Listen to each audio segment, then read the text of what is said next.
Good morning. I'd like to extend condolences and warmth and prayers to the victims of the Westminster, London terror attack. If we can, for a few seconds, just give our love and our energy and direct it towards London, just for a few seconds. Okay. First of all, my contention regarding this is I'm quite surprised that the MI6 intelligence were not aware that such a horrible and violent tragedy would have happened. Usually, they inside informers to sort of inform them that such madcaps are going to attack. So I'm quite shocked that there were no one to tip off the MI6. I'm quite surprised at that. I find that quite bizarre. Obviously, there's more than one person involved. I think there are about 7 people, if my knowledge is right, that were involved in this sort of horrible incident, this terror campaign. There were more than 7 involved. So it's not a one man's lone project, because a person who's going out to do a terror attack by themselves is unpredictable, especially if they have no one to help them. But once you have someone to help you, then it means that you're exchanging information with more than one person, which means more than likely the MI6 can pick up on what your strategies are, because the unpredictable factor is removed. So it's quite strange. However, thank God that these incidences are extremely rare. Thank God for that. I don't think we will face another attack like this. However, we do have, how can I put this? The government are aware there are Muslim patrol areas. The government are aware that there are areas in Liverpool, in Manchester, in London, where not even the police are allowed. While if you even have a can of beer in your hands, not the police, but the Muslims will come and arrest you. Can you imagine that? The Muslims will come and arrest you. You know straight away something is wrong with a country where the police, the government, allow another side of security, i.e. Sharia law, to dictate how people run their lives, how people live their lives, and the government are passive regarding this. The reason why the government do not use energy, real energy, in dealing with Muslim terrorism, you need to read a book by Melanie Phillips, Londanistan, in Pakistan, by Melanie Phillips. And in her beautiful book, she argues that the reason there were Muslims in London operating inside cells to bomb America, and Britain knew about this, but because the Muslims gave Britain oil, she turned her back on her allies and allowed Muslims in London to bomb America.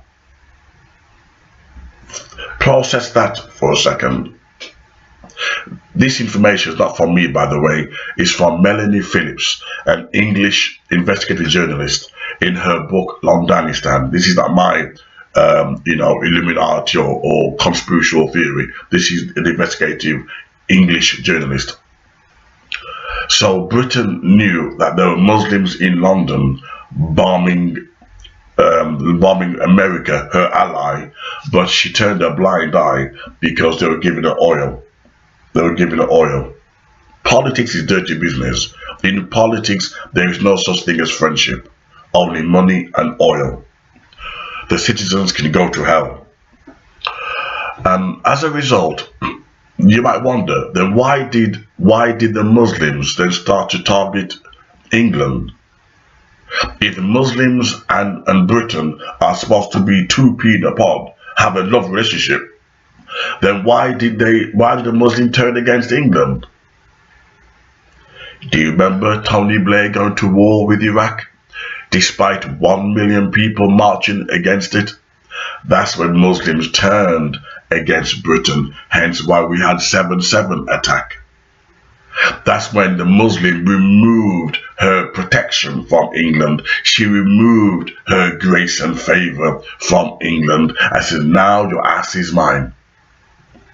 You should not have gone for this war with Iraq. When it was a war in Iraq, I think it was when Tony Blair got into power in 2007, around there. Right? So look at the book Londonistan, Melanie Phillips. You'll see a connection. However, having said this, the problem will not go away. And the reason being, the British government are playing games with your life. The British government, knowing full well that the Muslim culture and religious practice is incompatible with Christian, I don't say England is a Christian country, but it's supposed to be a Christian country, so I replace that word with Western values. That's one for a better word. The Muslim culture and the practice of Islam is incompatible with Western values. How they treat women. Women are not allowed to worship with their men. The divorce procedures, and so many things, they're incompatible, with Western values.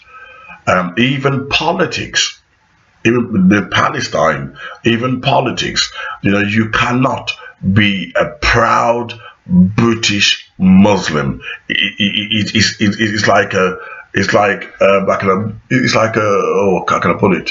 It's like a crocodile saying he's proud to be a horse. It doesn't make sense. The logic isn't there. You cannot be a proud British Muslim. The politics and the religion is too far apart. You cannot, because politics is dirty business. To say you're proud to be a Muslim, you have to overlook the Palestinian problem, overlook the Middle Eastern problems, or you have to just be naive. Simple as. So to say you're a proud practicing British Muslim is just impossible. There's no such thing. And as a result, I am quite shocked, astounded that these horror attacks do not happen so often, especially in a country which is so infested with so much intensity and religious and cultural differences that it's just impossible. It can't work. Unless this idea that we could all have one British values of, what's the word, fairness. That's how they loosely, out of desperation, we all have something in common. British values, fairness. For God's sake, the whole world has fairness. This term is so used loosely. What is fair to others is not fair to someone else. It's too cheap. Every culture believes in fairness. That does not define British values. It goes deeper than that. Far more deeper than that. So we have this problem because as long as Islam, Muslims have this patrol in London, in Manchester. What they are saying is they're not going to listen to the Western way of life. They're not going to abide by the Western rules, or they will not have Muslim patrol areas. What they're telling you, we're not proud to be British. We're not proud to be an American. I'm not sure if America has Muslim patrol areas, but if you don't, you will soon. The beautiful book says you can't worship two masters at the same time. You worship one and hate the other. You cannot love Islam and love Britain. That's just impossible. Anyone who tells you, the left-wingers that tell you this, they are lying to you. You have to be a Muslim, total submission, total loyalty, or you turn your back on Islam and you become proud to be British. The Westminster attack was a horrible thing that took place. But I'm quite surprised and shocked that with the angry Muslims in Britain, the number of intolerant Muslims in Britain, it doesn't happen often enough.